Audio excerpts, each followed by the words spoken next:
actually absurd how good a $1,000 gaming PC can be right now, and I don't think you can do better than the parts that we have right here. So let's take a look.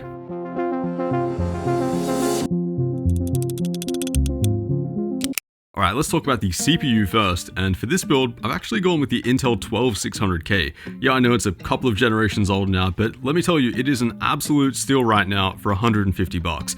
There are faster options out there than this, like the 5800X3D, the 7800X3D, even the newer 14600K, but they're all just too expensive for this budget. And let's not forget that you're still getting a 10-core CPU here with boost clocks up to 4.9 GHz. I mean, realistically, you could pair this thing with a 4090 in the most CPU intensive games out there, and you'd barely see any bottlenecking at all. So yeah, pretty insane value here considering the performance. Now the board that we're actually plugging this into is the Z690M ITX AX from ASRock, and I've used this in a couple of ITX builds previously, and yeah, for more budget conscious gaming builds, it is really rock solid. IO is decent enough, plenty of USB, and for a gaming build, it's not like we need overbuilt VRMs and huge heat sinks or anything like that. Now there is a 125 watt long duration power limit on this board, so just keep that in mind if you're doing like editing and rendering, but we're rarely ever going to see that limit when it comes to gaming. Then for the storage, brutally simple here as always, $50 gets you a 1TB M.2 NVMe drive from Crucial.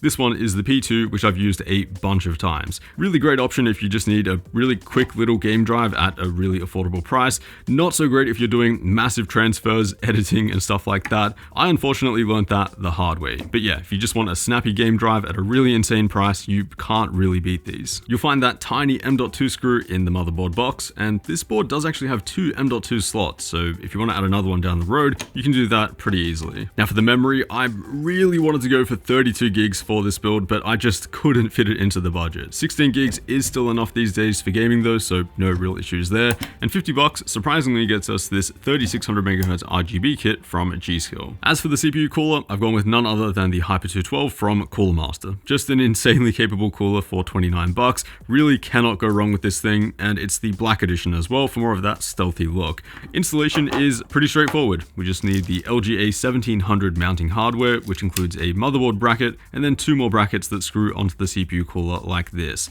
Then just some thermal paste on the CPU. I like to spread it out kind of like this just to make sure it's nice and even, and then we can bolt down the cooler progressively in a cross pattern. Lastly, just clip that fan back on, plug the fan header in, and there we go. That's our motherboard all set up and ready to go. Now for the case, I've gone with the Cooler Master NR200, which is a bit surprising. You know, this feels like a pretty old case at this point, but I really do think it is the best option at this price point. $65, it's nicely ventilated, can fit massive GPUs, and that's really important looking forward for upgrades. You've also got a lot of options for CPU cooling as well. We're going with a budget air cooler, but if you wanted to upgrade to liquid cooling in the future, that is also supported. And it uses traditional GPU mounting. There's no need to mess around with a riser cable or anything like that. So yeah, let's open this thing up and get some of the hardware installed. Starting with the motherboard, and the screws that we'll need look like this. They're small cap screws which you can find included in the box. The motherboard IO shield goes in first though, of course, unless you want to end up as a meme on Reddit, and then we can finally drop the board in nice and carefully. Then we have the front IO cables. First the power switch that goes right here. Both the cable and the motherboard are clearly labeled though, just in case you get them mixed up.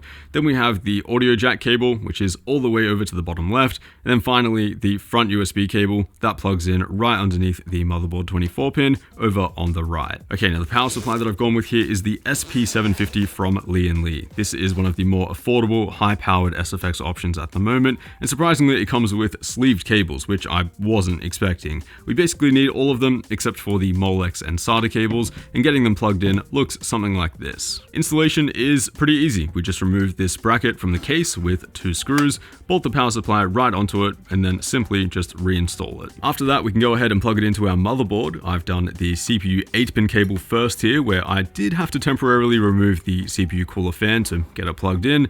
The motherboard 24 pin is next, which does require a bit of force to get it fully seated, and then we can finally just put the two GPU 8-pin cables aside for now. And surprisingly, cable management is pretty effective in the NR200 just with the included Velcro straps underneath the power supply. Really not bad at all here. In the end, it should look like this, and really really no need to use any cable ties at all. As a bit of a bonus, I'm mounting a small RGB strip just at the top of the frame. This one is from EK and it's way smaller than I was expecting, but should give us some nice subtle lighting. Something like this will only set you back another $5 or $10. And then just before we get the GPU installed, I'm adding in two 120mm case fans as intake right at the bottom. This will drive cool air towards the GPU and the rest of the system. The ones that I've gone with here are from Fantex, but the ones that I'd actually recommend are the P12s from Arctic. Those are actually available in white too, which would look really nice with this build. So just get those installed right at the bottom, then plug them into an available fan header. On this board, there's one spare right next to the RAM. Okay, so by this point, adding up all the parts, we've spent about $600, which means $400 left over for our 1,000 total. So $400 for the GPU. Here I've gone with an RTX 3080. On the pre-owned market, I'm seeing plenty of these selling for $400 or under, and yeah, it's previous gen. In fact, it's over 3 years old now, but the price to performance absolutely stomps on what you can buy new today. I mean, 3080 versus 4060 Ti, for example, there is no contest. Both $400, but the 3080 really is in a different league, being 30 to 40% faster on average. Sure, it pulls more power, it gets hotter as well, but we have ample cooling in this build, and our 750 watt power supply will cope absolutely fine. Even if you can't find a 3080 for around $400, a used 3070 or 3070 Ti will serve you so much better than a new 4060 or 4060 Ti. So I've gone with the Founders Edition here, but there are plenty of aftermarket models that will fit in the NR200. Just double check before buying though, because some won't. And then last step, just plugging that GPU in with the included adapter cable, and that's it. To be honest, the build looks pretty clean, especially for an affordable build where you do usually have to compromise on aesthetics quite a bit. I think we've done extremely well. Okay, now let's get this thing quickly set up. And I'm not going to go through a detailed step-by-step breakdown of how to install Windows. You can find that in plenty of other places. But real quick, you want to create an installation USB from another PC, download your motherboard's LAN, Wi-Fi, and audio drivers onto another USB, power the system on, and then follow the next steps. Just make sure to load your Wi-Fi and LAN drivers at this step, otherwise you'll likely get stuck. Once you're on the desktop though, there are a couple of things worth doing. First, you want to install your GPU drivers, then download a software called Fan Control to set up your fan curves correctly. I use this on every PC build at this point. It's very easy to use, completely free, and allows you to set fan curves based on your GPU temperature, which you cannot do in the motherboard BIOS. So here I'm just going through the setup procedure. It asks you to check which fan sensors are which, and then I've set a simple fan curve for both, which looks like this. One for the bottom intake fans, which spin up based on the GPU temp, and then another one for the CPU cooler that's based on the CPU temp. From there, just save, set it to open when you boot up, and that's it. And finally, this one is optional, but recommended if you care about temperatures and noise, and that's undervolting the GPU and CPU. Less power at the same performance is always nice, so this is highly recommended. For undervolting the GPU, you can use MSI Afterburner. I'll leave my full guide on how to do this down below, but for the 3080 here, I've just set it to under 1900 megahertz at about 900 millivolts. It's a pretty conservative undervolt, but here you won't see any performance loss. Then for the CPU, I've gone into the BIOS and set a voltage offset of minus 100 millivolts. Again, no performance loss here. Your CPU will run at the exact same clock speeds as before, but just more optimized now at 0.1 volts less. If you find yourself crashing or blue screening, you can be a little bit more conservative here at like minus 50 or minus 75. And while we're here, go ahead and enable the XMP for the memory. Make sure to force the CPU's memory controller to gear 1, which will give you the best performance, and also max out the power limits on the CPU, which looks like this.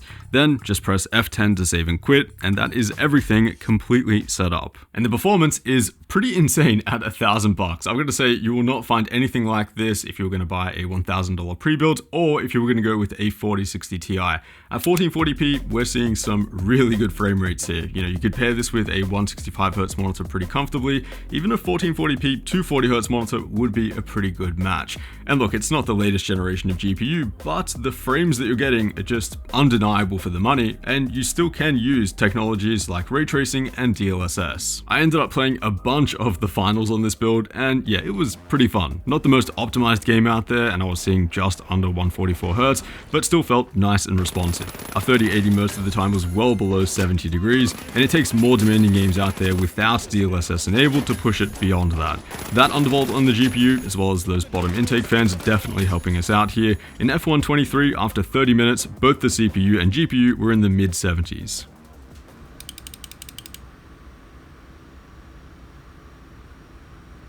Now, if you have a bit more cash left over, I would probably add a couple more fans at the top of the panel here just to help extract a bit more heat from within the case. But beyond that, I mean, $1,000 bucks, I really don't think you can do much better than what we have here.